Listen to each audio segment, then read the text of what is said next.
We will call the Wednesday, January 15th, 2025 Public Works Commission meeting to order at 6:30 p.m. The first item on our agenda is the agenda. Motion to approve the agenda? Second. All in favor? Aye. Aye. Aye for myself. Any opposed? Okay, motion passes unanimously. Move on to item number 3, which is public forum. Just a reminder to any of members of the public that we have a 3-minute per person time limit. Rob, do we have anyone online?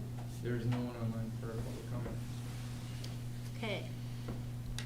Seeing no hands in the room or online, we'll close public forum.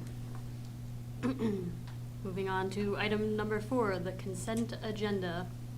Approval of draft minutes and the CP Smith bus parking. I move to accept the consent agenda. Second. Okay, is there any discussion? Nope. Okay. All in favor, please say aye. Aye. Aye. Aye for myself. The motion passes unanimously.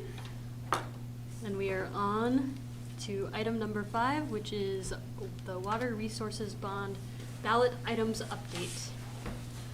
Lovely. Do we have Megan online? She's not online. All right. I can pull up the presentation if we want to. Yeah, I can. Yep, is look at that. showing up. Awesome. Well, just in time. We run a tight ship I around was here. gonna say, Every minute. you are so efficient, Megan. Yes, indeed.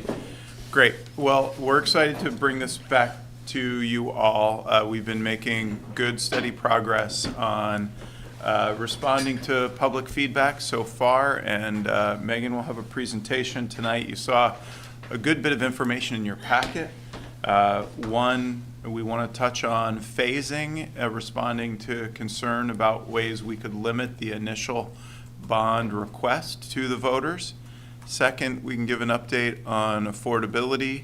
And third, our continued outreach efforts.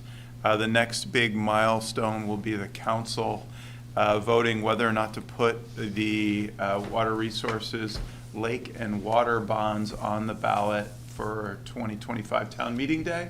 And the date of that vote will be January 27th at their next meeting in January. So, Just have to get online still. yeah. So we've made good progress in these areas, and what we're hearing from the city council is positive in terms of their receptivity of putting this on the ballot.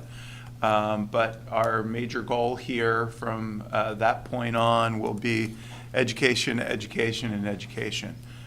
In full transparency, we had a town hall on January 6th at Contois Auditorium. And while there were several people online, the attendance in person was very limited. So we are trying to refocus our outreach efforts to be using social media and providing online resources and trying to find new ways to get people's engagement during their busy lives. So Megan can touch on that a little bit as this is queued up. I apologize, I thought there would be some amount of public comment or something. Well, the There we go. agenda was not spicy enough. I guess not. Well, a number of you were at the town hall meeting, which Yes, indeed. Is great. Can somebody promote me Mm. so I can share? And I don't have a ton of slides, so we'll be able to have more discussion than not. And Megan is rushing over to an NPA presentation, so the good news is Vice Chair Fox and I said we were going to make this an expeditious meeting tonight, so you can model that behavior from the get-go. There we go. I'm so sorry. Too many windows up.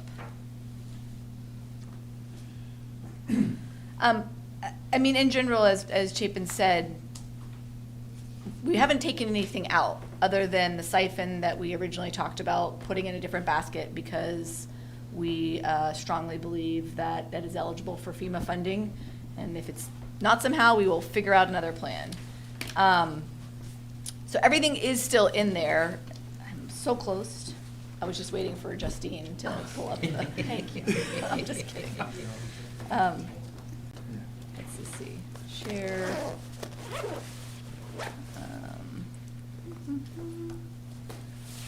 So everything's still in there. We do want to kind of go through with you all as one of our very important bodies, what the risks are, and just be really upfront with you and the public about everything. So we've covered all of this material in the past. Sorry, I'm using a shortened version of a presentation, and we'll get past this to the important stuff, unless anybody has any questions about past slides or things that have come up. Do that in the Q&A, so. Okay. You're modeling There we go. the brief presentation very well, thank you. So, and we had a version of this slide at the town hall meeting, kind of trying to really break out what we're calling the Water Resources Sustainable Infrastructure Plan. One of the key things is that infrastructure work never really stops. It's like having an old house.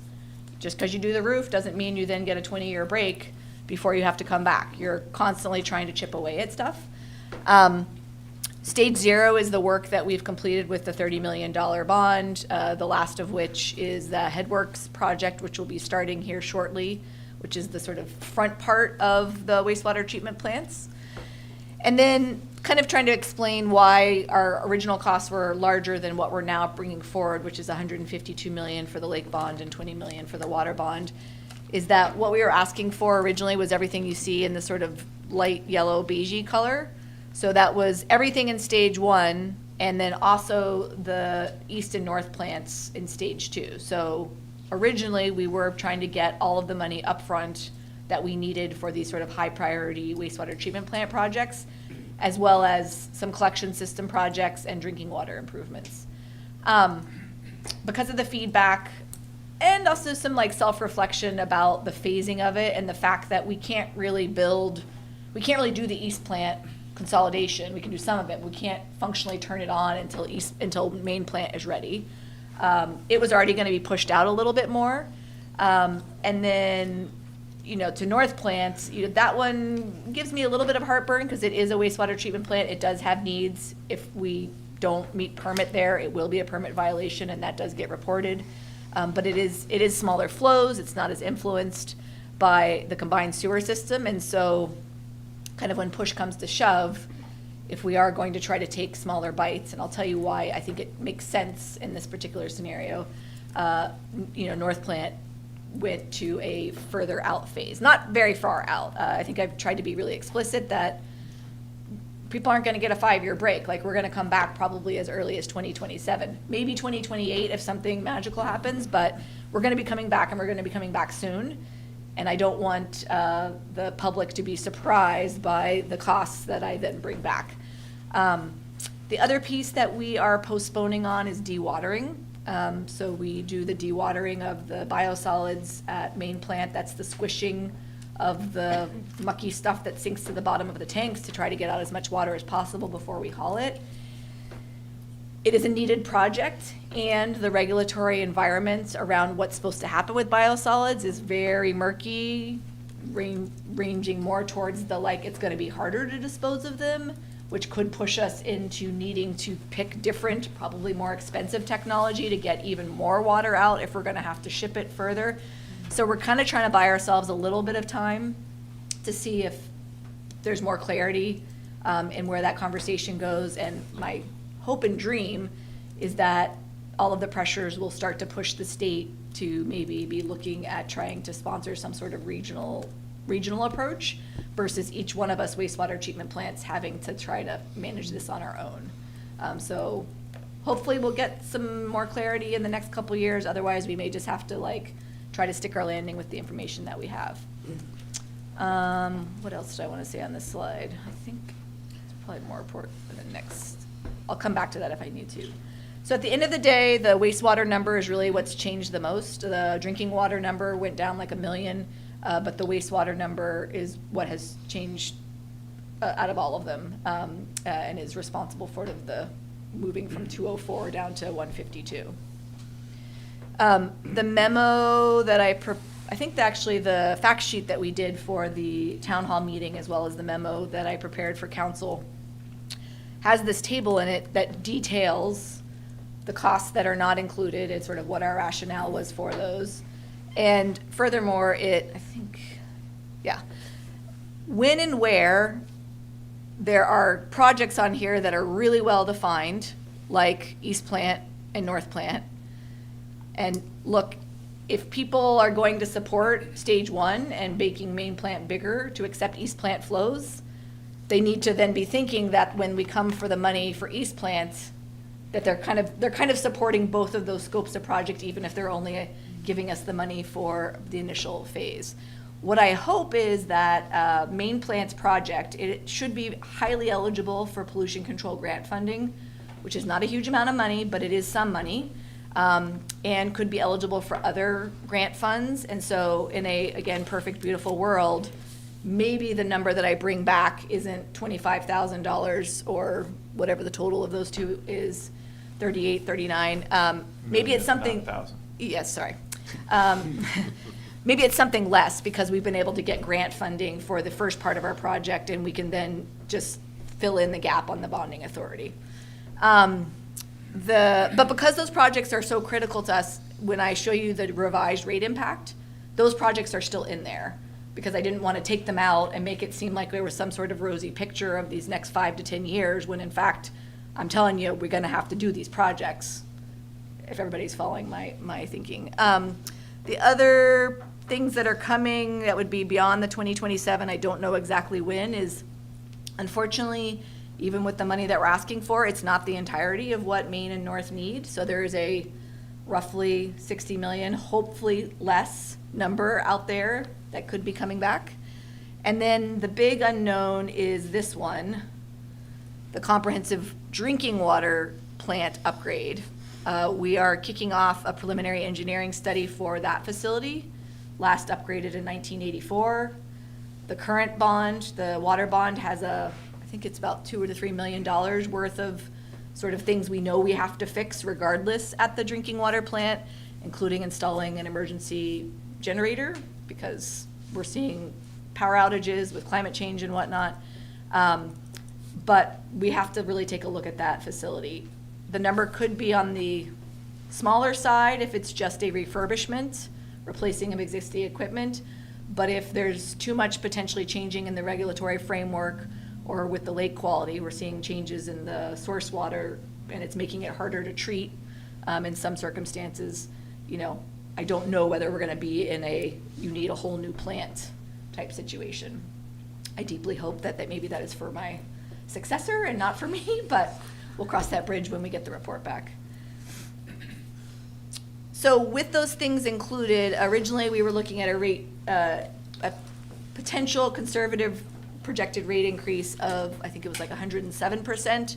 That is down to 89, still a large rate increase. I think over the full time period, FY35, it ends up being like 131%, down from, I think maybe 150. I'm sorry, I don't have those numbers off the top of my head. So it's going in the right direction, and reminding people there are some other things that could impact this going down even more if we can secure grant funding. In particular, and we had a great conversation with the State Treasurer's Office yesterday. It was yesterday, right? Yep. About the availability of the SRF funding, right, which is the 2% low interest loan. A large portion of this current rate plan has publicly issued bonds, which are not at 2%. And to any extent, we can put more in the SRF bucket. When I've done some modeling, it kind of drops this number down like another 8 or 9%. So we're going to be pushing in that direction. And then if that's not successful, I think we're going to have to start looking at WIFIA, which is the sort of federal version of the SRF. Nobody's done it in Vermont. So it'll be a new innovative thing that we get to do if we have to go down that path. I think that's it with that slide. On the affordability stuff, we remain committed to affordability programs, but when we've started to take a look at what the next turn of the wheel is, it's so hard to figure out what the appropriate benchmark is, which is then what would dictate. We're helping folks who already qualify for state and federal programs. we know or suspect that the people just above them who don't qualify for any of those programs, like they may actually be hit harder than the existing people we're already helping and that the state is helping. And trying to figure out what the appropriate cutoff is really hard. And I'm not gonna be able to do it before FY26 or before we get to this bond vote. But we are 100% committed to it. We were committed to it in 2018 when we put that bond on the ballot. And we brought back an affordability program, Vermont's first affordability program, within, I think, FY21 or 22. So hopefully our record speaks for itself that we're gonna do this. We just need a little bit more time. We've had some good conversations. I think we had shared with you one of our ideas about helping renters, which was to pass a credit through BED's bill and basically credit their electric bill with the water money that they would get if they owned their home, right? And that's seeming more and more feasible should the city council decide to go that direction. The rate impacts that I'm showing right now, they don't have those affordability programs, and so if we add those in, that will increase the typical rate for people who don't qualify for those programs. So that's gonna make it a little complicated in the future, but it is what it is. This is just a list, I think I already mentioned this, of all of the. Can you go, wait, Yep. can you go back? Sorry, so fixed fee waiver. That's what we Okay. offer currently. So if you look at your bill, there's a volumetric component, and then Yeah. there's the part that you have to pay no matter what you use.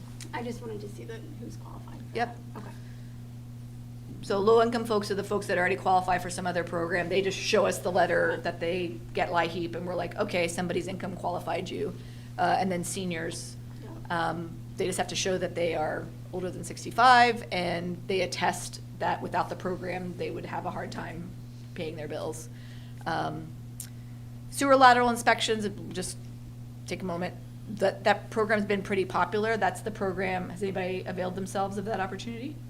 So if you get one of the contractors to come in and film your line proactively, and also to give you an estimate if they do find any deficiencies, we will rebate you the cost of the filming, which is $250. So it's kind of a good way for homeowners to understand some emergency that could be looming, and potentially, because there is some technology, maybe you address it before your pipe fails and you have a whole bunch of damage. It's a first step towards what I know we all want, which is hopefully us coming up with some sort of low interest, no interest loan or grant program, because we see these sewer lateral replacements ranging from like $10,000 to $15,000, which is a big hit for somebody who wasn't planning on it. I think that's it. Okay. Thank you. Yes. Great. And this is my pencil down number. I don't know that I can do any other shaving. Just live right now. Okay. Start with some commissioner feedback on this item. Commissioner Davis, how are you feeling? Sure, thanks. Okay. What happens when a plant, oh, well, and thanks for the presentation, it's great, so is the one at the town hall. When a plant, I think you said doesn't meet permit, if that's the right Oh, yep. term, what happens in that eventuality?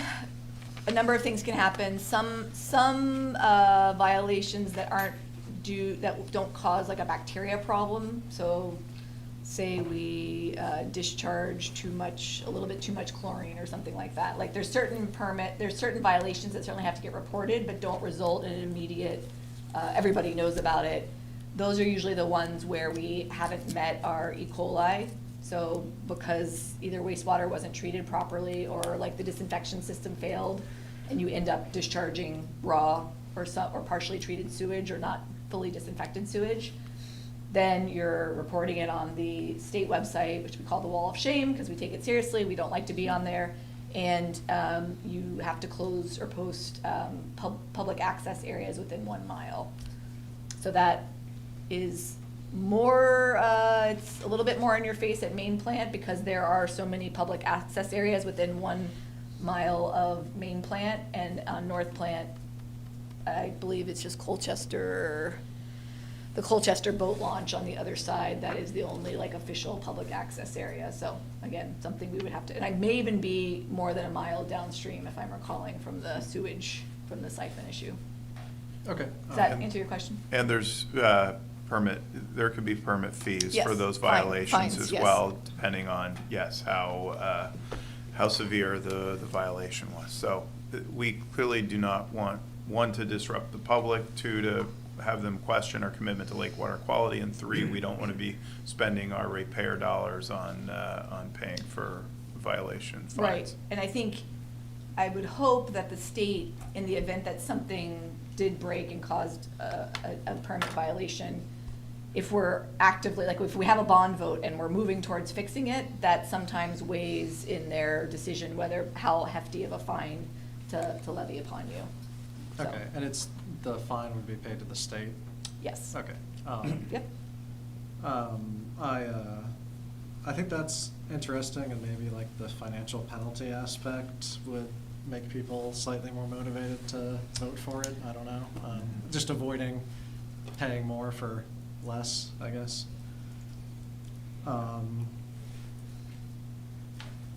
And then, do you happen to know off the top of your head how many people currently or recently qualified for the RAP program? I wanna say that it is, I think 62 people. I think it's 62. I can find that for you. Or I guess it'd be like households, I assume. Yes, but- it's not, yeah, okay. it's connections. Gotcha, Um, okay. So not a ton. We fielded some recent calls as people are finding out about this and kind of they're being proactive about it, and we certainly expect those to increase as the rate increases go up. Gotcha, okay. And then, I don't know if now is the right time to ask this, but I was kind of wondering, I guess I'm in a pessimistic mood today, what happens if the bond measure fails? But we don't necessarily have to talk about that A now. landscaping business that I will, I don't know, it's gonna be, I'm trying not to think about that too much, because it's like, will be a very, very dark day. Basically, we would try to understand why it failed and then take another stab at it. Per charter, you technically can't come back for a whole year. I Okay. think the city council can vote, If it's the exact same proposal, okay, so we could modify and then bring come back. But I think the challenge is we don't really have a negotiation position, like we've cut it as much as we can, so it would be really hard. So I don't know. It would be extremely disappointing for a whole host of reasons. Gotcha, okay. Yeah. I was curious about the being able to bring it back piece as well, because Yeah. then maybe it's possible to do something at least and not all is lost, but still that would be very bad, so, Yes. hopefully not. Okay, well, yeah, thank you very much.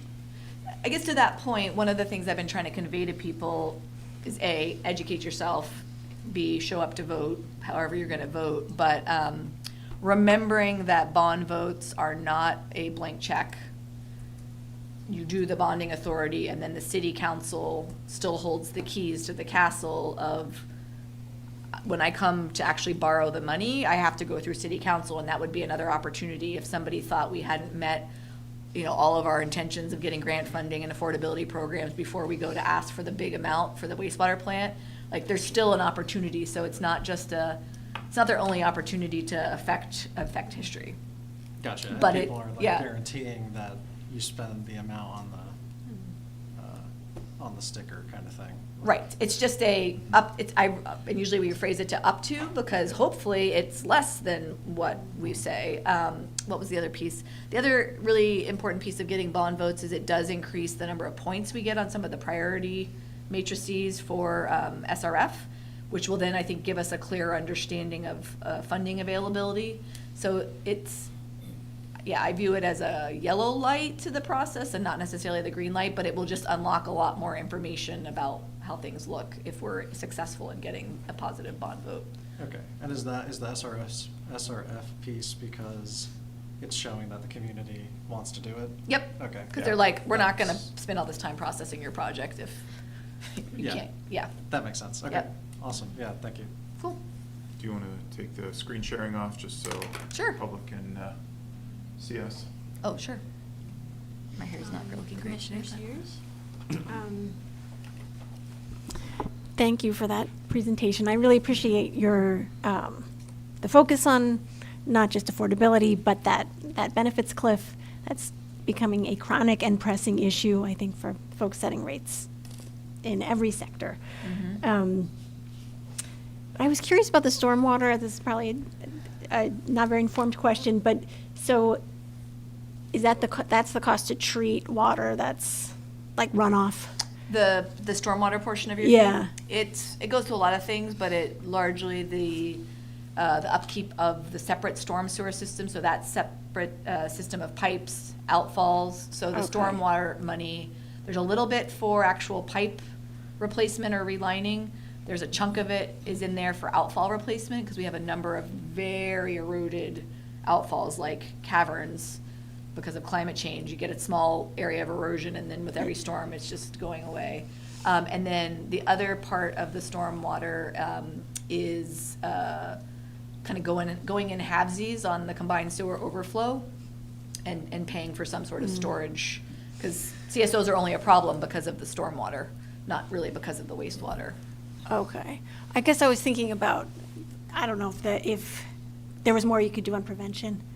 From your own home? Or no, just like, I don't know, paved surfaces. Could we do more to reduce that runoff so that we're not, so Yeah. we ultimately need less I mean, we are infrastructure? leveraging, any redevelopment project, any new development project, are particularly redevelopment projects. The old model was like, okay, if you're not making it worse, then fine, but now we actually make those projects make it better. So like, when this parking lot is developed, I mean, it's generating a whole bunch of untreated, unmitigated stormwater. It will not be doing that once that project is developed, because we will push them to generally at least make things 50% better. So we make that parking lot look like half of a parking lot, and then the rest being grass or meadow. And that sets the sort of goals of what they would then need to meet with their treatment system. Yeah. So it'll make it better. I guess I'm just thinking, like, if there's value in unpaved surfaces, can we capture that and like, that be like a policy in this city as part of and integrated into our plan for water? Because that is something we have control over, right? There's so many other things we can't control, but it seems like, I mean, who doesn't, I don't know, that seems like something that. Yeah, no, I mean, we struggle with it because it's so hard, because for the city to be successful, we do need to densify, or there are Yeah. benefits to densification. Yeah. Especially Like the ratepayers. Parking would be one. Parking? Yeah. That would be one idea, parking Yeah. structures. things I like think that. You mean doing parking structures versus Yeah, I'm surface just parking? thinking, Yes, yeah. Yes. Yeah. I think the important piece is this funding here is really for capital. There's the whole kind of regulatory and permit and policy work that needs to follow with this to address precisely the issues you're talking about. When redevelopment happens, when the city is looking at materials and facilities in the rights of way to retrofit the stormwater, like on Great Streets, Main Street, where we're adding storage tanks and doing rain gardens in the public right of way. A lot of this work here is to maintain what we have already, that unfortunately a lot of our outfalls are failing. But the operations side of stormwater, that's already in the budget, like, we have people who specifically are implementing those other programs, and that we have Blue BTV.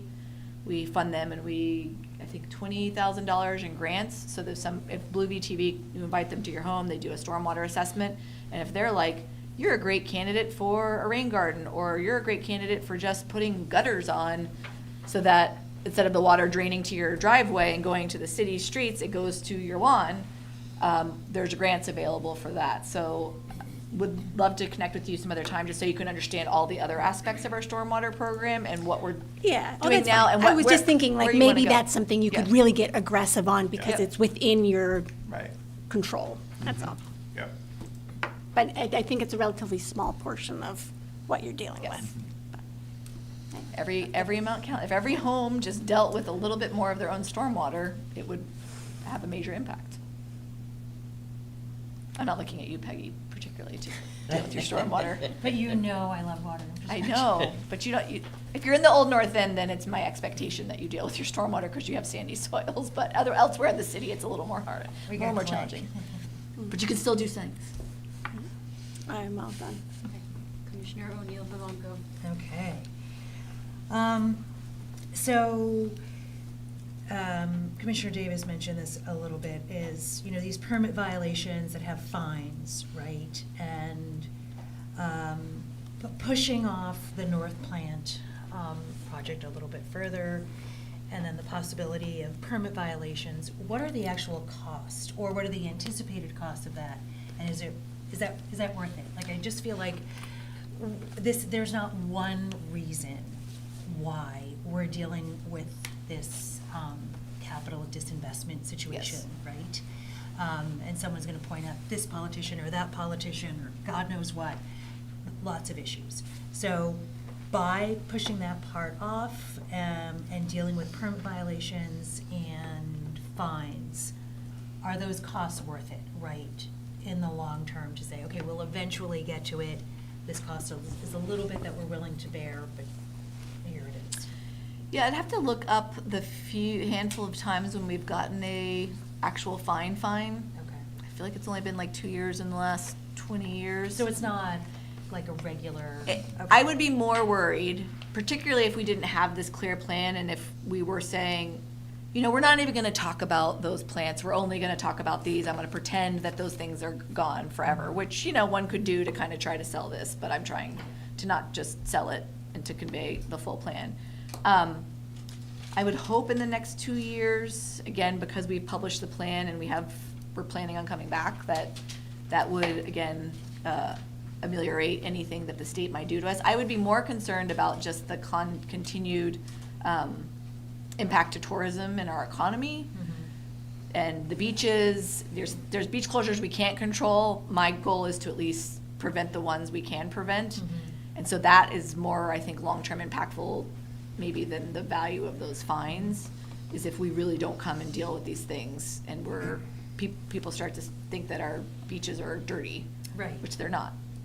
And if I could add one piece to that, I think while we're proposing here under this phased plan to have another bond request in 2 years, it doesn't necessarily mean that we're pushing back the improvements at East Plant to turn it to a pump station in North Plant. We can't do this all at once. We're gonna have to phase the construction. We clearly can't turn East Plant to a pump station until North Plant is ready to receive it. So Main plant, yes. Main plant. Yeah. So really what we're doing is asking for the money closer to the time when we were already planning to get to the work anyway.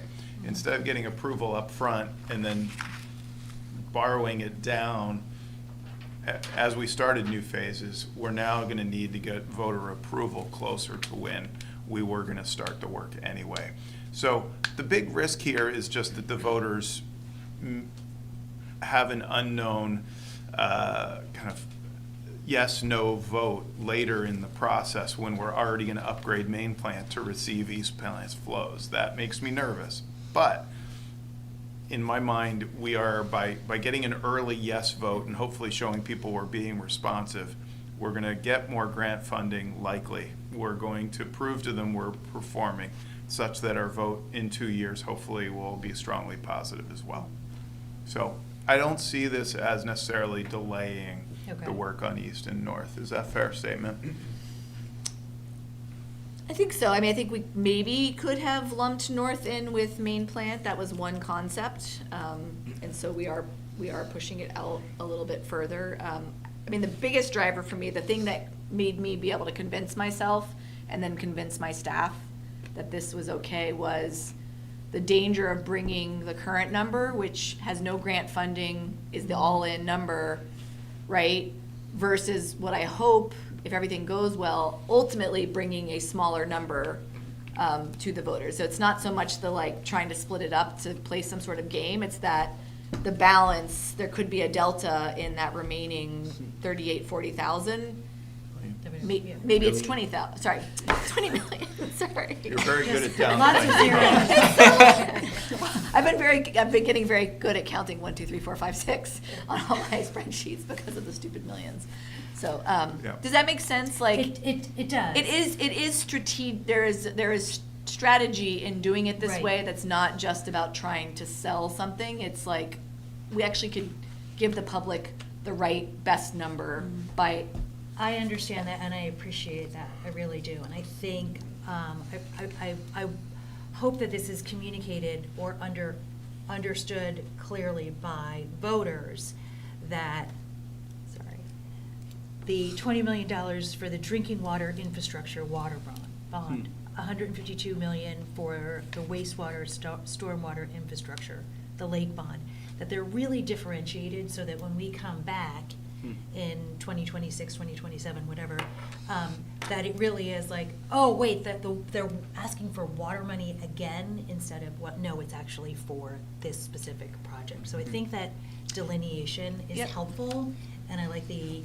idea of really we're asking the money, as Director Spencer said, closer to when we're needing to utilize it. and I would love feedback on, if there's a lot on it, but that sort of staged graphic is my attempt to sort of say exactly like what we know we're coming back for, and then the things that we are likely also coming back for, right? Because we will probably be coming back for a water bond of some sort because of the drinking water plants. Because you don't want to go with my, like, we don't want to bring back cholera motto? Yeah, I mean, Is that yes, on? if you would like to do PSAs on that, that would be fine with me. Yes, just say no to cholera. Just, you know. You mentioned pollution control grant funding, that's EPA, right? Pollution control grant funding, I believe is I don't know if some of it comes from EPA and then we stockpile it, but there's a certain small allocation, I think actually from the state. Okay. I can look into that, because I get lost as to where the money comes from, I just know Right. where it is. Yeah, okay, just wanted to know, Yes. because of next week, you know, what money is. Might happen. Right, what money is sort of, you know, what's signed, what's expected. And I mean, I understand water is a priority, hopefully also with the new administration. Maybe clean water for all of us, not Yes. just certain sections. So concerns about any of the federal funding coming in. I mean, I don't know, I guess the SRF and these programs are so long-standing. Mhm. I don't know that I could see them being challenged specifically. I haven't heard anybody like, you know, sounding the bell on that particular piece. I think we're sounding the bell at the state level because the current amount that comes from the EPA is not enough for all of the, like, if you look at the 5-year forecast of all of the projects that need to happen in Vermont and how much money they have, I think there's like a $250 million shortfall, which, you know, is gonna impact somebody. It could impact us, but because I think our projects are gonna rank high, it actually could be more impactful to smaller communities that don't have all of the points. So it's like a state thing, like they need to figure this out, because there's not some sort of rainfall of cash coming from the federal governments like there was in the 70s and in the 90s. Okay. So I don't know if it would be because of the current administration, it's really just the current, like, water doesn't, if you look at the Biden Infrastructure Act, like the amount given to transportation versus the water sector, even though it's the most money we've ever gotten ever in our lives, is like budget dust.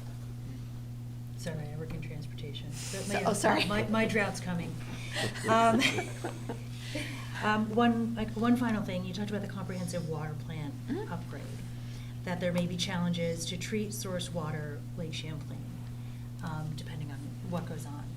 And I look at that and realize, you know, we have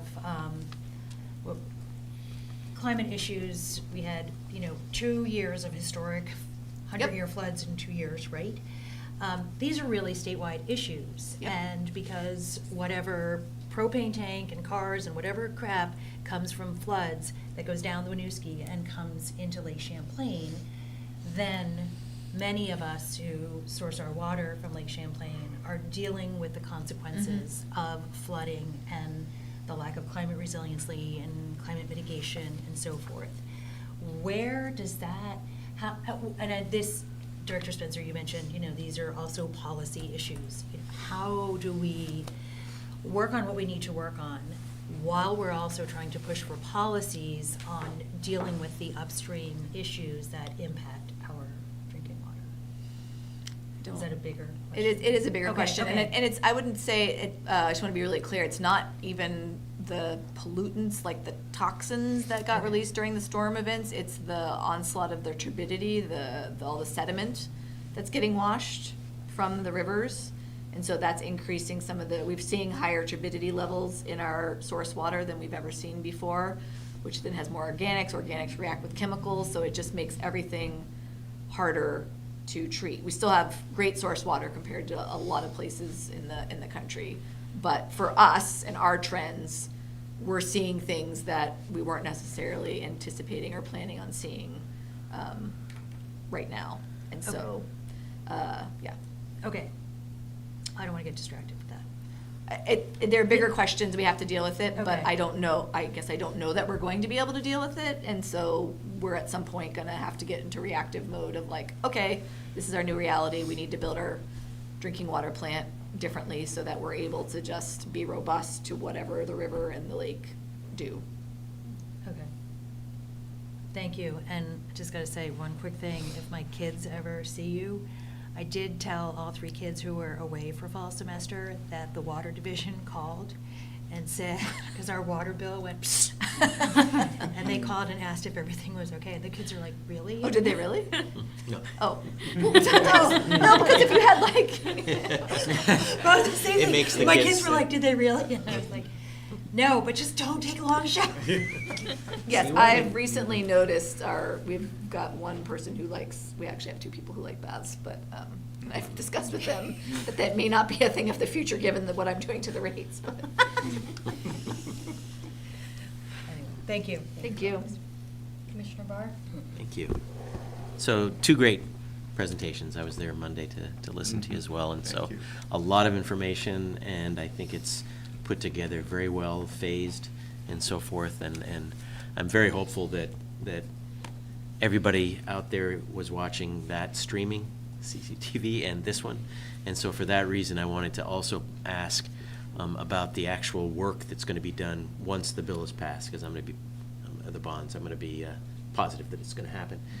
How is it phased in there? It's not going to disrupt any of the treatment, it's not gonna, because I went on the tour, and I know that there's a lot that needs to be fixed there, and I'm just curious how it will be phased. I don't know the exact phasing. One of the things that we were already considering, and then when we did a third-party review, the third-party reviewers also suggested it, is the construction management at risk process, where we actually bring the contractor on earlier in the design process, both for value engineering as well as to start figuring out some of that stuff, because I will be honest, I think when I asked Steve Roy what his top 10 most stressful time periods were in his life, it was when he was managing the last upgrade at main plant, because you can't take stuff offline. Or if you do, you are operating at a risk for the time that you are taking it offline. So there'll be considerations of storm event season, but some stuff has to be done in warmer weather. So I will be honest, it's going to be a fairly challenging time, because you are literally building the plane as it is still flying. So, Yeah, I I mean, assumed. it would be easier if we did just build an entirely new plant, right? Because you could just build the plant and then cut over to it. It's like building a new stadium Yep. while they're still playing ball in the old one. Exactly. Doesn't But we don't happen. get to do that in this No. scenario. And we looked at that, and it would be extremely cost prohibitive to Yes. build a new plant. Yes. All right, that was pretty much it. Yeah. I think as we get to that process, because we're going to hopefully get to that process, certainly can come back to you as we learn how we're going to do it and engage you in that, just so you're aware, particularly of the places where there may be some risks, right? So that we're just all eyes wide open about that. It would help us as commissioners, I think, in our different wards to be able to go to those MPAs and to help sell the plan. Yep. And to that end, there are NPA meetings coming up prior Yes. to town Yep. meeting day. So we will be there, but having commissioners there and engaged on this topic is welcome. Mhm. Commissioner Montano? All right, thank you. My question is just about the language that's going to appear on the ballot itself. So for both of these, exactly what's the one or two sentences that's going to be on the ballot itself? And will there be any additional information available to voters before that date in the official published filings? And what's the content of that? If I recall, and I don't know if there's like a short form. The question usually is actually quite long because it has to cite all of the blah, blah, blah, and the authority and such and such. But what we will be doing is working with the city attorney's office to create a plain language version of the question, like what is actually being asked, is my understanding from our conversations with the administration. And that would be made available. I can't remember if it can go in the mailed ballots or not. I don't recall. Yeah, but we'll be trying to do whatever we can to make sure people understand however they want to vote, what they're voting for or not voting for, because those questions are intimidating. And I even am a person that doesn't like to use periods in my sentences. If nothing else, at least putting in like the different front porch forums Mhm. and links Yeah. and things that people can go and. Yeah, we've, Rob Gouldings has really built out our website. So if you haven't visited for a while, visit it. We've got all of the printed materials that we created for town meeting day. I think we have probably something going on every day from now until when the ballots go out. For those who couldn't join us on the tour, thanks to Town Meeting TV, we have recently uploaded an hour-and-a-half tour of the wastewater treatment plant featuring interviews with Megan Moyer and a little bit from our chief wastewater plant operator, Matt Dow. So right online right now if you want to take an opportunity. And it's a virtual tour. We also have the virtual presentation, which is really cool, done by Eleanor, who Jim Wow. knows well.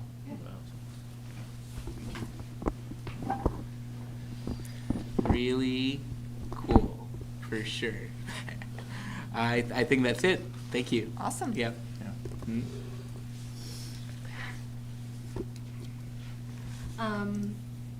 So first I want to also say thank you for all your work on this. Like, I feel like every time you speak to us, there's another couple of moving pieces that we didn't know about before, and it's so much to keep straight, and you do it very well, and so. Thank you.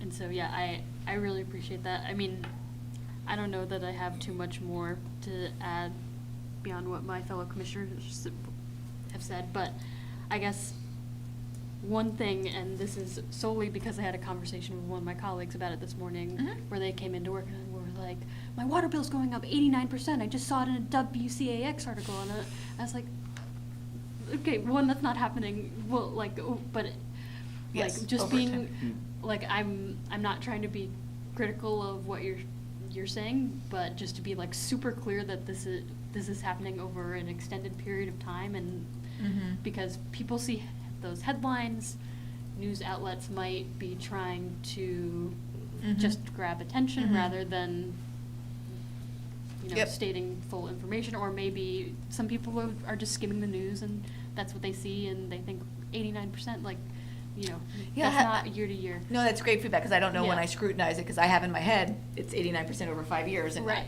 maybe I filled that in, and they just said it's Or- going up 89%. Right, and even in this presentation we just got now, right, like, we saw the 89% over the 5 years on Yep. the graph, right? But if someone's just listening into this meeting on Zoom and they're not really watching the presentation, but they're listening, trying to stay informed, and they hear 89%, just to be like, Yep.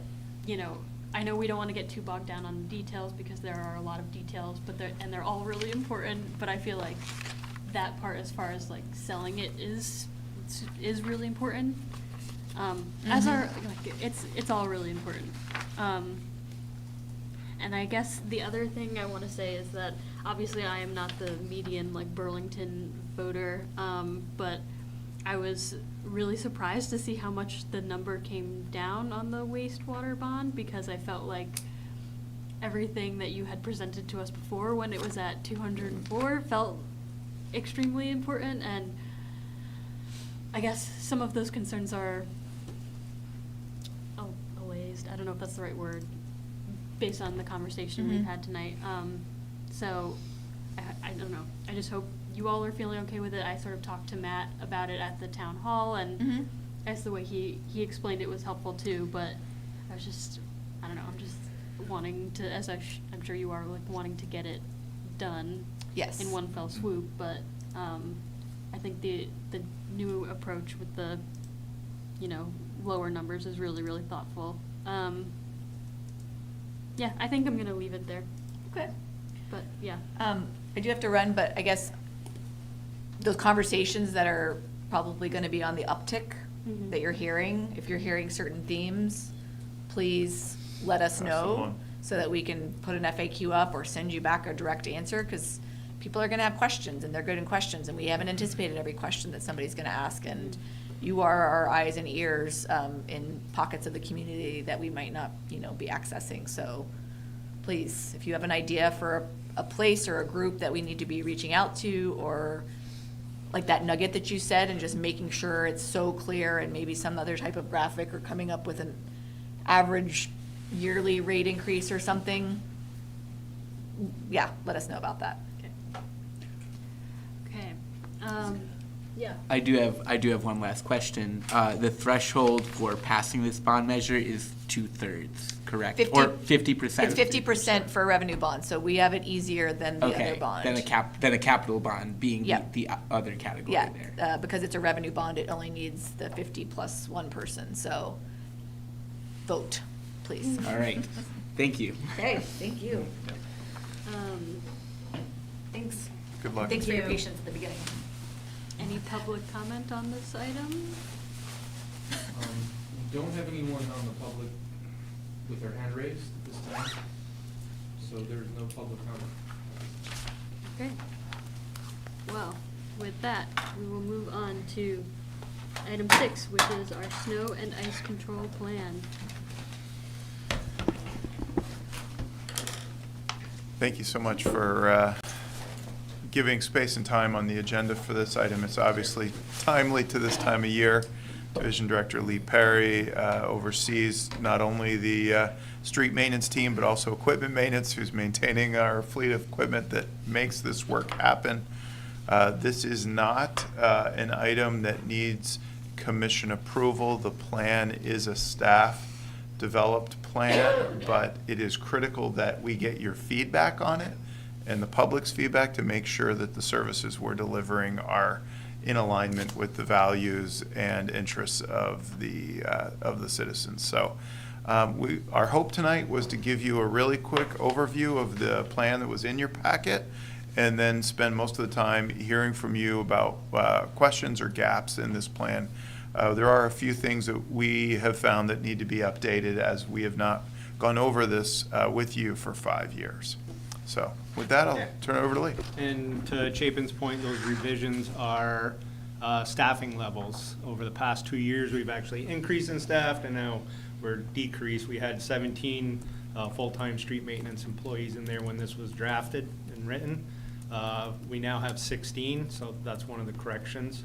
The amount of bike lanes, obviously with the addition of the Champlain Parkway, we have to update those numbers, as well as part of our messaging. We have 4 message boards that we used to utilize in recent years due to vandalism and some theft of parts. We don't have all 4 signs available to us, so at this point, when we do revise this plan, we will write that in as well. I'm sure there's some more subtle revisions we need to do, but those are the main ones that we have found so far. To start, our base of operations are plowing streets and sidewalks. We have 10 plow trucks that we use, 1 being a spare. We have 11 tractors, 2 that are spares. We have 9 plow routes in each.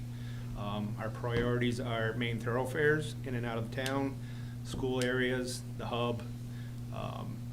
During moderate storms and large storms, we concentrate on those until the storm's about over, and we will move into the side street areas. An important piece is that during a normal storm and a large storm, these main thoroughfares, which we call our salt routes, are going to be the only routes that are salted, unless there are ice conditions or like an ice storm, then we will hit street for street. But our priorities are the main thoroughfares. If conditions warrant it, in some of these side areas, especially if they have steep hills, sharp corners, intersections, we will go in there and put some salt down. But, you know, if you're hearing any complaints of, oh, my street's not getting salted, that's a good indication why. We don't have a bare roads policy, we have a safe roads policy. We try to keep our mains as clear as we can because, you know, our priorities, like I said, are the schools, also Greenmount transit routes. Obviously, emergency services need to be able to make it through town. So those are our priorities. Materials we use are salt, rock salt. We use de-icing chemicals. We have magnesium chloride and another material we called Magic Minus. It's made by ProMelt. Those are applied to the salt when conditions warrant it, which salt basically is ineffective at 15 to 20 degrees. So we'll apply these chemicals, they activate the salt and allow it to work at these lower temperatures, and also provides like a clumping effect to it, so it doesn't just cast out over the road. We drop it in the center of the road on the crown of the road, so as traffic is running over it, creates a brine and it leaches out throughout to the sides. It's most effective that way. As Chapin said, I'm trying to hit the wave top, so. Parking ban. If we have a large storm, you know, it dictates if it's a multi-day storm, we will call a parking ban, or we're gonna receive, you know, a fair amount of snow, 10, 15, 20 inches over a multi-day period. We will call the parking ban as the storm's going on, especially if we're not gonna get snowfall rates of, you know, 1, 2, 3 inches an hour. We will try to get all the cars off the street, so we're, you know, we don't have anything in the way. We can just do our job, keep the streets open, keep everything moving, get people out of town, you know, especially towards the evening, and just keep pushing back until the storm ends, and we will do our final cleanup. Chapin, the director, is actually the person that calls a storm. We usually have a meeting involving our parking services, Rob Goulding, Chapin, myself, street maintenance manager, and we will meet, and not only does a large storm dictate that, but it could be multiple storms over a week.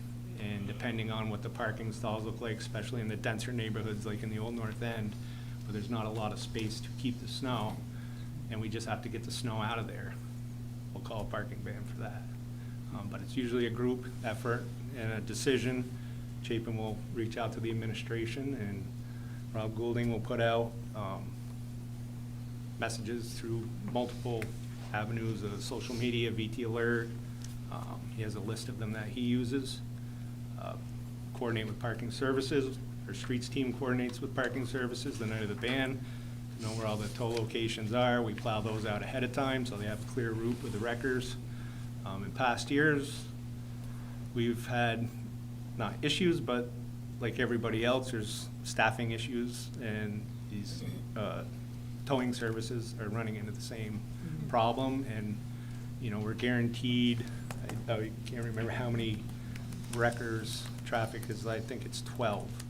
And sometimes we only get 8. So if you're hearing people saying, you know, we had a parking ban, my street didn't get plowed, there was, you know, cars on the street still, that's a good indication why. It's really hard to move that many cars in those conditions. And salt, our salt storage, I don't know if any of you have been out behind our facility here, but this is where we keep our main salt storage. We have the bins out back. We can hold anywhere from 450 to 500 tons of salt. We keep stored out there for, you know, storm response. As soon as we have a storm, we call Barrett. We buy our salt through Cargill. It's distributed through Barrett. They deliver it for us, $88 a ton. And we go through about a little over 100 ton a storm with just trucks. It's probably around 50 to 75 depending on the storm with sidewalk tractors. I got a few stats here. We've ordered a little over 1,200 ton of salt so far this year at a cost of $109,000. But that's considering we still have 450 to 500 ton out there. So we always keep a stockpile, and we try to use it up by the end of the year, but it doesn't always work out like that because you can get some funny storms in the end of March, April. We spread salt at 500 pounds per lane mile, meaning for each lane mile, that salter is calibrated to drop 500 pounds of salt as it's driving. And they're automatic, so the vehicle stops, the salter stops. We've been doing really good because we're treating the salt with chemicals. We're able to dial that down and use less salt. We're actually averaging this year 385 pounds per lane mile through 9 truck routes. And that's also the Beltline 127, which is a monster in itself to maintain during a storm. It's a high-speed traveled road with a lot of little turns, and yeah, it's a maintenance issue. So that's one of the areas we tend to use more salt just to be cautious. We have the big looping ramps on there, and North Avenue as well. But yeah.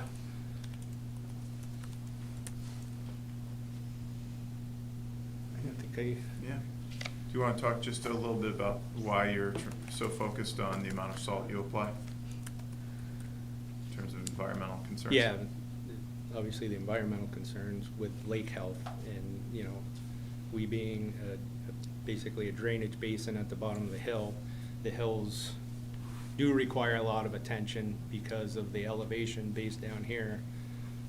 I've been with the city for 17 years, and I started plowing in a truck, and that was my route, was up on the hill, and it would be raining here, and we'd be getting calls, are you gonna come out and plow? It's just that little bit of elevation, so, you know, you got all the universities up there, you know, you get, be able to get traffic through those areas and students, and it does require a lot of salt, but it all runs down to the lake. So the more we can cut down on our salt use, the better it is for lake health. We don't use any sand. That way we don't plug up our infrastructure, our catch basins and all that, and that sediment doesn't end up in the lake either. Yeah. Happy to take your questions Great, thank you. and feedback. Okay, Mr. Montana, we're gonna start with you. All right, good fun. Thank you so much for the presentation, for sure. My question is about private roads, right? So it seemed, right, from the diagrams in the appendix, right, that they're treated basically the same. If they're through streets, right, they'll receive the same treatment as any other city street. Yeah, especially if we are, you know, a majority of the streets, even private roads, we recycle on. So we need to get our recycling trucks down there as well. So yes, we do plow private roads. Some private Some roads. private roads. Mainly through private streets, right, where there is a connection, right? So say 'Cause- like Chittenden Drive. Mhm. That's Yep. technically a private road and a Ranistan, but it's connected to other roads we plow. So we maintain those roads as Mhm. far as plowing. Yep. This is a policy area that the commission, you have well teed up a future policy discussion. Historically, we've had an uneven approach to maintenance on private roads. Ultimately, private roads should not be the responsibility of the city. We have not accepted them. They have not been, in most cases, built to city standard. And yet, when I came into this position, we had a history of a patchwork of maintenance of these private roads. This is something we're going to have to revisit. The town of Colchester, 6-7 years ago, had this citywide conversation or townwide conversation and stopped maintaining private roads. And so this is a conversation we're going to need to have. And one thing I was waiting for was the adoption of engineering standards, which we all have succeeded in last year, which gives us a foundation on which to say, here's how you need to maintain your asset, up to what quality before the city will say, we are prepared to accept that asset. Because we do not want to accept an asset that is not well maintained and then be on the hook to have to upgrade it. So, very good question. It tees up a hornet's nest of policy discussions that will be coming soon.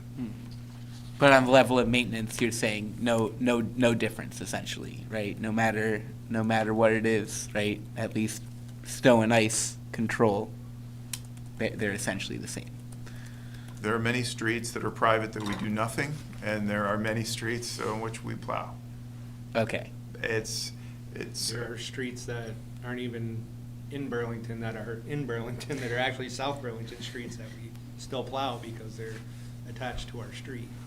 And they're Okay. a dead end or, cul-de-sac.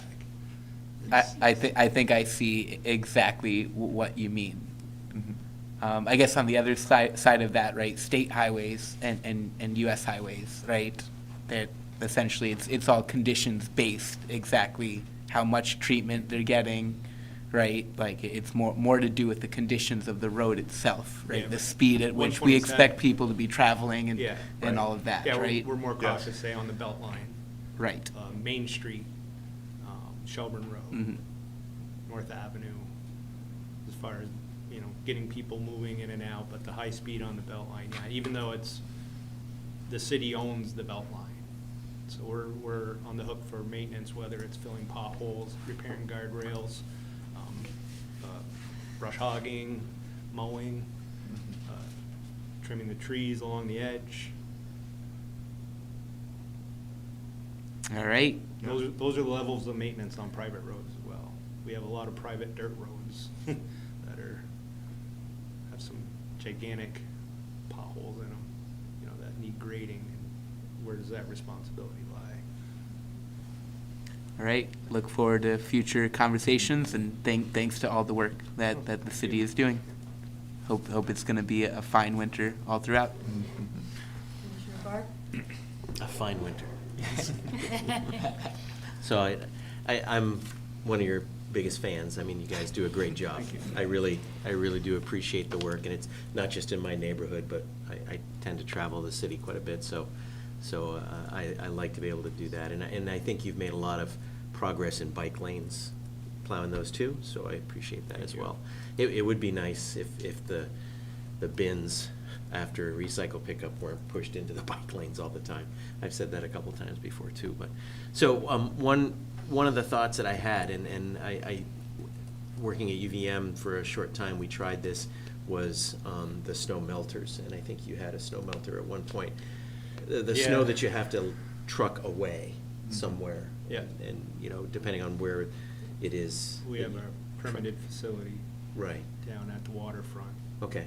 And do you melt it, or you just put it there? No, we stockpile it, but there's a stormwater system there. Okay. And retention pond, so when it does melt, it Mhm. melts off the surface and it's bermed all the way around, so. And then you go through there, and the stuff that happens to be in the snow. Yeah, that's- we'll go in the spring and find treasures. Yes. Yeah, that's one of the things that on campus that I Yeah. would find all the time. Sometimes we even find students trying to make an igloo in some of these banks that we're trying to get rid of, so we have to be careful to look Yes. first Yeah. before we start moving snow. We did, when I first started here, we had a snow melter that we never used. I think it was originally bought for the parking garage. It was. I think it was the melt- Tremans, yeah. Melt I the think I remember snow. that. Yeah. Was plowed out of there. But I just thought I'd throw it out there, because I know that as we just had the water division talk about trying to reduce the amount of stuff that's Mhm. Yeah. melting and going into the lake, and you talked about it a little bit with the salt and the brine. Right. And I know that there are some farmers that's how they get money, from snow haulers bringing stuff out, throwing it in their fields. Yeah. And, as long as there's not too much junk in it. Yeah.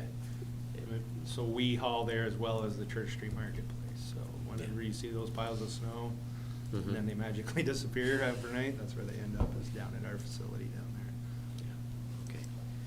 And I was just bringing that up. Nothing critical. I really do appreciate what you guys do for I've us. seen some of those big snow melting operations in the big cities, and it's Airports pretty especially, impressive. airports especially, they're pretty cool, but. But it's energy intensive And it it's takes a lot. expensive. And they run on JP fuel and all that Yeah. other stuff that It's not it's really quiet. not perfect for our environment. But Yeah. Right, thanks. Commissioner O'Neill Malonco. Thanks. I do dream about, just saying like, oh, I would love to ride in the snowplow, like in the middle of the night. It's just a dream, Can't. but, We You are want to. fully ready. We've taken counselors Yep. around, they were Let's do it. getting, yeah. because I think it's like, it's like busy town when the kids were little. Yeah. I No, I enjoy love the plowing. sound of them. Like, Okay. yeah, it's Yeah, like a like- midnight train, but it's a Yes, snowplow. That's snowplow. Yeah. There's like a feeling anticipation. Yes. Maybe there'll be a snow day. I know, We've exactly. taken WCAX out riding around with us on a plow during a snowstorm, and it really opens up your eyes to what our plow operators have to deal That's what, with, right, that's what I. especially with all the suspect. on-street parking and Yeah. Traffic calming. traffic Yeah. Congestion. Yep. That's why I say we have the best in town, in the state, because we have the most challenging areas to plow. Mhm. Narrow streets, traffic calming, congestion, on-street parking, trifecta. Mhm. A vocal public. A question about the salt and lake health.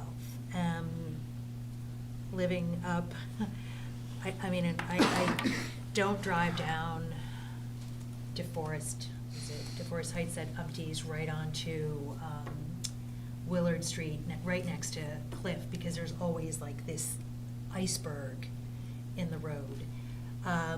So I'm appreciative of, your comments on, reducing salt and adding the chemicals to improve the lake health and really monitoring those hills. And I think that hill just has some wonky It's runoff. it's all ledge above it. That used to be my plow route. Okay. It's a difficult. It's a difficult- intersection to plow. Yep, I can Because you have imagine. Willard, and it's a abrupt, steep hill, turns to the right. Yep. It's very hard just to plow and clean. Plus you have the drainage from the properties up above that just leach Just, out. yeah. Same, if you go just south of that down Willard, you'll get a lot of icing there, and then north of Cliff, those few houses that are right past Cliff up on the right-hand side on the east. Oh, yeah. You get a lot of water leaching off of their properties into our road. It's just, once in a while, we have to go up with a loader and scrape it. Yep. And then throw a little salt down to keep some brine there to hopefully keep it from freezing for a while. Yeah, or you just head up to North Street and then go over. But I guess I wonder, with the reduction of salt and adding the chemicals, how long have you been doing this, and have you tested the efficacy? Like, it's working well enough, and you mentioned like a temperature range where the salt doesn't really work and that you need to add the chemicals. We've been, so it works really well in the sidewalk tractors Mhm. as well, because it clumps it, so it doesn't come out as freely. Those are harder to adjust than our truck salters. It's basically just a lever, and you're closing and opening a gap Mhm. with some fingers in there. So Okay. by directly adding the chemical to the salt in the bin and then loading it into the tractors, it slows that flow down, allows us to control it more. And then, as you know, on our sidewalks, we have some high green spaces, where it's higher than the sidewalks, you get ponding. Mhm. So that brine and that chemical allows that salt brine to sit in there a lot longer, not freeze up as quick, and give us some time to keep plowing the route and then come back and revisit it as needed. If it's a real colder temperature. If it's above, we can get away with using regular white salt, especially Mhm. on the roads. And Okay. still use less salt and turn it down. But this just allows us to get it down there a little more. I have some trucks that are spreading under 300 pounds per lane mile. Wow. So that number is an average of 9 trucks Mhm. so far this year. That's good. And that's 8 storms we've been out on. So like this past 5 days of dustings, it's telling you that's a salt eater right there, because you throw some salt down and then all of a sudden it starts snowing again. And then you gotta go back out and throw some more salt down. And it's, I was driving south on Pine Street, I don't know, maybe it was 3 o'clock, I don't know, just as the trucks came out, It was amazing. It was so fantastic to just like plow truck, little sidewalk tractors hopping along. Worker bees. Right, yeah. It was a sight to see, so that was fun. They're very hardworking crew. They are. You know, and back to bike lanes and the maintenance. I don't personally ride in the middle of a storm. Some people do. What's that sweet spot for the plows to really be able to clear the bike lanes so that they're, you know, really safe and usable? I mean, I invite, I'll go on your plow, you come on my bike. Okay. On my bike in the winter, because it feels like they get cleared, and then then the street plow comes through, and then there's a fair amount of, you know, Yeah. plows. Depending on the detritus. storm and the time of the year too, you know, we get we don't clear snow off the green space everywhere. We do it downtown, dead end streets, you know, or real narrow streets. So if you get, you know, a pile of snow accumulated on the edge of the green belt, we can go through and it all sit there, and 2 hours later, whatever's there, all of a sudden just starts sloughing down, and it just drops back down into the curb line and then gets spread out. Optimally, it'd be the truck go through, and then the sidewalk tractor comes through after. Okay. Because it can scrape a little better than a plow wing can. Yeah. Because it's the wing, and it has the curb finder, and you're up against the curb, and sometimes it's lifting up, you know, depending how much pressure you get against it, because he's trying to fling that snow up on top of the green space. Mhm. And then sometimes you can't throw it too far because it's a narrow green space, you don't want to bury the sidewalk, because they've already come through plowed. I appreciate all this. Then we get a war between trucks and sidewalk tractors, and I gotta deal with it. Which is why usually the sidewalk tractors come in later in the night than the plow trucks. They have different shifts. That makes sense. Not that it's not important to keep the sidewalks clear, but it's not as important as emergency vehicles on the road, buses, so they'll work till 7 o'clock at night, come Mhm. back here, where the trucks will stay out, and the trucks will come in earlier, say 2 in the morning, depending on the severity of the storm, but the tractors will always come back in at 3. So the Okay. trucks have already gone out, and then Mhm. they'll start their routes where the trucks have already been. And they'll Okay. clear their ramps, and, you know, because it's a pain when they get all the ramps cleared. They're very hard to clear with traffic in the road. Yeah. Because they have to back up and push it all at all different odd angles. So you don't want the trucks burying the ramps after. So the layering of Yeah. trucks, sidewalks, sidewalk. Yep. Okay. But during a major storm, you're just going around, Just trying to need keep the to- mains yeah. open, duck into a side every once in a while to make a pass, same with the tractors. And then if we get too big a storm and there's no place to put the sidewalk material, then we have to put blowers on, and that's gonna double your plow That's the time, right, I remember Yeah. reading that, that's the time, and also you said there's greater chance of equipment failure with the Oh, yeah. blowers. Yeah. Okay. Yeah, they have shear pins in them. Oh, yeah, So, don't say anything, yeah, I know.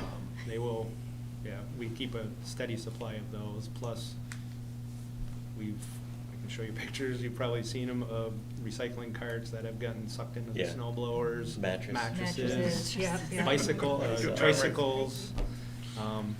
So, yeah, there's a lot of. Cats, no. Yeah.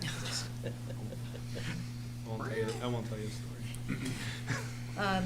Well, thank you, I appreciate the team's work on this. Thank you. And I'll pass I know that that along. a lot of folks complain, you, myself included, although I have not in a while, of when things don't go right, and we just take for granted when things are functioning in our city, so thank you for that. Thank you. We figure no news is good news. Right. That's it. Commissioner Sears? I didn't know there was a phone number you can just call to Yeah. find out if there's a parking ban. I Yeah. put that in my phone. Thank you. That is my only comment. That's awesome. You're not on the, you can get it so that it goes The on. VT alert, you can get a VT text. alert. I'm not, You're not there yet? I know. I don't do much with this, but I'll write that down. What did you say? BTV? VT No, alert. just yeah. VT alert. Yeah. Oh, okay. It's right in the policy too. It is, I tell everybody. Yep, it's, Okay. it's You'll it's get very it. good. It's worth it. It's great. Okay, okay. Yeah, it's awesome. We You don't all want want to, it? we don't want Yes. to do the peer pressure, Justine. Okay. You just, So You're do- all doing it? Yep. I could call you every time I get an alert. Right now, I walk to Manhattan Drive and I try and see the, Yeah. if the lights. Oh, we blinking can make this as I easier go. for you. Rob Steiner up. There's 24,000 people signed up to Burlington Alert, so That's you can be one of incredible. those Wow, 24,000. okay. So it's not, I am a late adopter in general. I'll send you some information. Oh, well, thank you. Thank you so much. It's in, I didn't, you know what? Okay. I don't know if I see it in, where? Okay. I'll wait for that email, I guess. Thanks. Commissioner Davis. Same kind of general thing. I think you guys do an amazing job, so thank you very much. And I live in the Lakeside neighborhood, and the bike path is plowed like way more than I would expect it to be. That's awesome. The sidewalks are like almost always clear when I would ever need to use them, so it's really great. I thought the discussion of the telematics was really cool, and I Yeah. think that's just I don't really have much to say other than that's super cool. Yeah, we'll have more of that, probably next fall. We need to finish getting them implemented in all our vehicles here. But our plan is, with the functions, with the plow up, plow down, we'll be able to have a public-facing map that will show when your street was plowed, and That'd at be what so time. cool. So That would be awesome. when we come through at 2 in the morning, plow your street and it's snowing 3 inches an hour, and you wake up at, 8 in the morning and look out and it's like, oh, the truck hasn't been through. But you can go on the map and say, oh, he was through at this time. So- And you can, not real time, but you'll see where the truck is in your neighborhood or in your plow route. I don't know, maybe well, yeah, we'll stick to plows. But we'll have that technology in like our sweepers, so we can get accurate measurements of miles swept from Megan with her permitting, for Lake Oh, Health. okay. Now, the way has been done for years is miles swept, and we take a percentage of that out for travel time to go dump. Our debris collected is fairly accurate, but we've never been able to get that accurate miles swept. So this will help us do that, because we'll have a similar function, plow up, plow down. We can do broom up, broom down. So we'll know when that broom's activated that we're actually getting that miles swept. Yeah, that's super cool. That's awesome. I was curious too about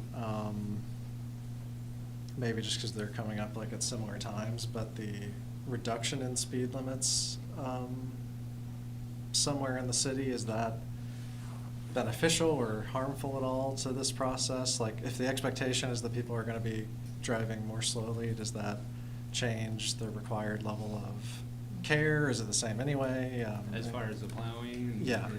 Our Or response salting, or- is the same no matter what. Okay. I mean, we gotta get out there, we gotta get the roads cleared and safe.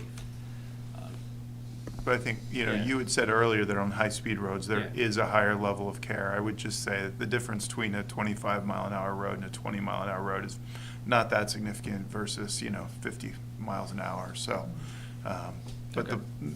the congestion is a factor. Rush hour, trying to get going up Main Street when you're stopped behind cars at a red light, and then trying to get the truck going. I've sat on Main Street at Battery for 40 minutes without even moving, Yeah, I Wow. feel like Main trying to Street's plow the worst. road. Yeah. Part of me was wondering, I think this would be an idea everyone would hate, but doing like winter speed limits that are lower in places, just like, not just when it's snowing, but overall. Mhm. So that way the expectation of travel speed was lower and people wouldn't like expect to be able to go really fast. But like I said, I think everyone would hate that. That probably would not be good. But just the speed relationship, it makes total Mhm. sense, and it was interesting to hear about. Regarding the towing issues, the city does not own any towing trucks, is that correct? Correct. Okay. It's all contracted out. I don't know if there's I'm sure you guys have given thought to it, but I don't know if there's a place for us to invest in our own towing infrastructure if we can't rely on the contractors or anything like that. Liability alone. People probably wouldn't like that either, but anyway. It's probably better for the city to not be the ones towing, so I do get that. The only thing we tow ourselves, we have a tilt bed trailer with a hydraulic winch on it that will, if we have a sidewalk tractor breakdown, we will tow it back because we were finding it hard to get tow trucks in the middle of a snowstorm to come and retrieve our equipment. So we invested in a trailer so we could just haul our own equipment back. We couldn't haul a plow truck on it, but not many of the tow trucks around here can. You'd have to get like a Charlie Boys or some specialized towing. Gotcha. Oh, I may have just lost it. Darn it. Oh, is there, I saw there was like a policy on like car accidents, like if a plow ends up hitting a car or something like Yeah. that. I was curious if they're equipped with like dash cams or other things, just to like kind of make the. No, you know, we thought about that with telematics, but I think maybe in future contract negotiations, we may be able to speak to that. It took an amendment in our contract to get telematics. Okay. In our vehicles. And I understand there are privacy concerns and other things related to that, but just the idea of like, only when it really was the plow and something Yeah. happened, Mhm. being held Yeah, you liable, have- or someone trying to even do Yeah. that. Driver defensibility, and be Yeah. great to have on like the recycling trucks. You know? Mhm. And we have people, oh, you missed my recycling. Wasn't out. We got a snapshot of it. Yeah. But, Um, yeah, there's a lot of good uses with some dash cams, just in driver defensibility. Well, yeah, so everything that you mentioned is awesome, and thanks for being here and providing the report. It was really Thanks for interesting having us. to read. Be cool for everybody to read it, just to understand how, like, I think we're all impressed even more than we knew after having read it, so that's great. Thank you. If y'all wanna take a ride in a plow truck. We're gonna make that happen. Yeah. All right. Yep. Okay. Start selling tickets. We used to have a jump seat, a trainer and a sidewalk tractor, so you had the trainer seat. Put that me some- in that one. We don't have that anymore, that's a problem. Too small. Maybe we could just strap you to the top It's a little tight. in a rocking chair or something. Okay. Vacation. So I've said this before, but I am originally from a small, very hilly city that didn't plow its sidewalks. So this is like something I'm eternally grateful for every single winter. And I think you guys do a really wonderful job, so thank you. And so I really enjoyed reading the plan. And one question I had was about the equipment inspection that happens so frequently. I guess I'm curious how that ties into the asset management system that we got briefed on like a while ago, and it was sort of like not launched fully yet, but just curious like how that feeds into it, because it sounds like it would be like a kind of a lot of information. Yeah, that's, so our fleet department has its own asset management software. Okay. Our fleet software. So those have always been tracked. Each vehicle asset is in there. Any repair that's done to it. Like our fleet management team supports our plowing team. Okay. So not so much every time a truck is called in, like for a simple salting, we won't call in. But Mhm. anytime our tractors come in, Mhm. 'cause they can be problematic, that we'll have a crew of 2 street maintenance people come in. So when they do that, they open up what they call a snow work order. So any piece of equipment that comes in during a snowstorm is tracked separately than any other preventative maintenance or repair. So we can just narrow it down to what was, broken, whether it was operator error, whether it was just truck failure during a specific time period during the winter. We track all, like I said, all repairs, fuel. Telematics actually enables us to get better data on our equipment because it's giving us real-time updates on the vehicle's health. And it will actually, the newer vehicles, if an error code comes up or something, it'll kick an email to the fleet manager where he can pull it up and have a technician diagnose it right in the shop before it even goes out on the road. So we are tracking. So to your point, after each storm, we go through every vehicle. We wash them, we clean them, we grease them, we check the blades, the tires, everything. Yeah. Those vehicle check sheets are then brought over to fleet maintenance. Okay. And any repairs that need to be done, then we come get a truck, bring it over to fleet, repairs get done. If not, we're good to go. It's parked till the next storm. Yeah, thanks for that explanation. Yeah. The other part I really liked reading was about the snow bans, or the parking bans rather, and I guess this is a really quick question. So the designated tow areas, I guess that was something I learned. I didn't realize that there were 3 different places depending on where you were towed from that vehicles go, and I guess I'm wondering if that could be like publicized a little bit more, because I feel like that's the thing that I see on social media, right? People complaining like, oh, my tow got carded, like my car got towed. I can't speak right now. My car got towed, like what do I do? Where is it? And most people are just like, oh, it's down Lake Street, like, Yeah. by a skate park, and that's the only thing I've ever seen. I didn't, and so, yeah, like I was looking on the website. I didn't see it on the winter parking webpage. I didn't see it on the, like, it's obviously in the plan. You have to click the link to the PDF to the plan. So, Right. does it exist somewhere, or no? Yeah. I think for a time, Lake Street was the preferred place to deposit cars when towed. We have experimented in a variety of kind of ways to drop cars elsewhere, with a lot of public feedback after, I think it was during Clean Sweep, where cars were left in neighborhoods that had already been swept. If my memory is not mistaken, we've landed on a more geographic approach. I think the last time we checked in, correct me if I'm wrong, we're not at 100%, so we didn't want to send people to the wrong geographic locations. I see. We may be so far along now and at that 100% mark where we can send people with certainty to have that so well broadcast, and if that's the case, I would 100% agree that that needs to be clearer. So I'll check back in with our parking services team to make sure that we're dialed in on where cars are going to be dropped off and if we have clear delineations. One of the problems that we always have are edge cases, and we, again, don't want to send somebody to the wrong lot, especially if they choose to go in the middle of the night or early morning. Yeah. But I hear you loud and clear. That's Yeah. an important thing for the Well, public that to was know. actually a more like complicated question than I thought it was. And I didn't even consider the edge cases. Yeah. It's such a good point. Map boundaries are Especially if someone's arbitrary. walking. Yeah. Okay, last thing. I noticed that there were a couple of the bike lane widths that were highlighted in the plan, and I was just curious what those meant. At least it was like in our packet.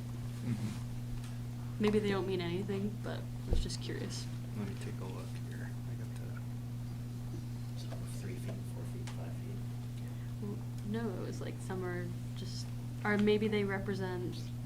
Maybe No, I they're don't know. unprotected bike lanes. I'd have to. Oh, like buffered ones? Riverside eastbound, North Prospect Street to Salmon Hole. Yeah, I was just curious. Yeah, like I said, it Yeah. might. I'm not sure. Let me research this a little bit. because- But that's how wide they are, so it's data. Yeah, well, I wasn't sure if it, I don't know, made them special. Yeah. Okay, Oh, that's no. fine. Thank you. Any public comment on this item? We do not have anyone available for public comment. Okay. Well, I say we close item 6 and move on to item 7, which is the director's report. Thank you. Thank you. Thank you, Lee. Thank you. And thanks to the entire team. All right. Good news is we've touched on already on many of the items that are in my director's report. I do want to highlight as it relates to the city improving our soil management and expanding CSWD's drop-off center at 3 through 9 Pine Street that the city council on Monday night, 2 nights ago, approved our financing plan for the city purchasing 201 Flynn Avenue. So that will now close. The purchase the purchase will be completed as of January 31st. And so we're hoping that by summer or fall, that we will be able to build the infrastructure we need at 201 Flynn to unify our soil management and pull it out of the Intervale and pull it out of 339 Pine, so that those places can be opened up for other beneficial uses. The GMT funding and Burlington's assessment, those conversations are continuing. That the TUC, the Transportation, Energy, and Utilities Committee, will be discussing this policy item at its January 28th meeting. And we are working as well with the Transportation, Energy, and Utilities Committee on the bike share program, the regional bike share program. The counselors on the TUC have made it clear that they want to see improvements to the operations of the regional bike share program, and have identified areas that they want to see improved, mainly around bike parking in particular, and then the presence of bikes on the waterfront and the competition, real or perceived, with vendors on the waterfront. And we are working with our regional partners to advance amendments probably to the existing contract with the bike share vendor. And Rob, I'll turn it over to you for any additional items. We may have more updates to share on bike share in the short term, breaking news on the agreement, but I think Captain is working through some of the last minute logistics on that. The other one is we are closed on Monday, but we do maintain after-hour services should emergencies arise or erupt. You can call the number that you hopefully have memorized by heart, which is our main number, which will get you to the after-hours number, but certainly check the website if you have any issues or neighbors ever ask you how to reach us on a holiday. Recycling is picked up, but otherwise we can be available for emergencies. Okay. Thank you.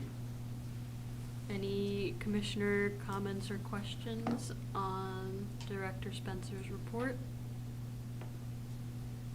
Okay, with that, we'll close item 7 and move on to item 8, which is commissioner items. And Commissioner Davis, I'm going to start with you. Okay, I'll be very brief today, which is that I have to apologize to you and Julia. Last month, Home Avenue and Shelburne did already have a sign that indicated the correct turning lanes and whatnot. And I remember that it was not here when I moved in, and then I just forgot at some point that it was added, and I was really excited, so then I got to be very happy about it twice. So that was nice, but thanks for that. No need to add it to the plan. And while I was driving around after that, looking to see if any intersections like that would need one didn't have one, I did not find one. So they all had signs that I saw, so that's awesome. Okay. Keep your eyes peeled. Let us know. I guess I was curious about the usage of the bike share. Or do you not have that information? Because you weren't in that meeting. We do have usage up until the I think end of November. I don't believe we've received, or end of October. I don't think we've received the most recent reports. For a variety of factors, I think that we saw a decline in usage over the last few months of the active season. There were not as many bikes available in the public right of way, I think, due to having lack of staff on their part to maintain them, bikes out of operation. So the end of the season was, I think, definitely mildly disappointing overall. Like I said, we're hearing news that there may be a significant shift in the bike share program just breaking today, and so we're digesting what that means for the next steps in bike share. But, we did relay, as Director Spencer indicated, what our priorities were and what the counselor's priorities were in terms of being able to maintain the 200 bike fleet in the region, minimum levels of service that we expected in terms of maintenance and keeping bikes out, as well as having enough staff, fleet managers in place to be able to take care of the fleet. So I think more to come on that. Does the city subsidize that? No. No subsidy. I think 7 years ago, to help launch the original traditional bike share, the region did subsidize based on population. So the 3 municipalities did put in a nominal amount to launch bike share at the time.